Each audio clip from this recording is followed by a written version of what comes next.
Happy New Year, guys, and good morning. I want to show you something real quick that some guys have problems with when they don't have newer forklifts, and a lot of the guys at the stores have problems with.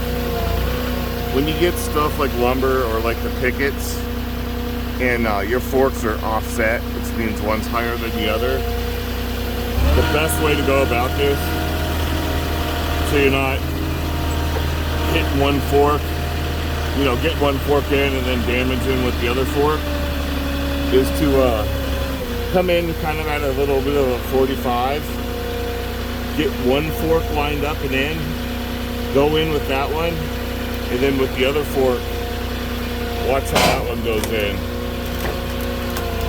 So if you come in at an angle, you can make sure you don't hit the product on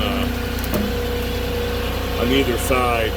If you try to go straight in and one fork's higher than the other, you're gonna have a problem. But I teach that more often to the guys at the Home Depot because their forks are all banged up than I do the guys I train for this job. So just a little technique. You can use that for lumber, drywall, plywood, OSB, anything like that. So just come in one fork at a time, watch one fork and then watch the other, and then you won't have any damage. So that was just a real quick one. Anyways, that's the first one of the year. I'm just going to drop this off real quick. So welcome to the new year, guys. Happy New Year's, and I will catch you on the next one. Leave me a comment if you have another trick to those offset fork problems. I'd love to hear any other advice on that.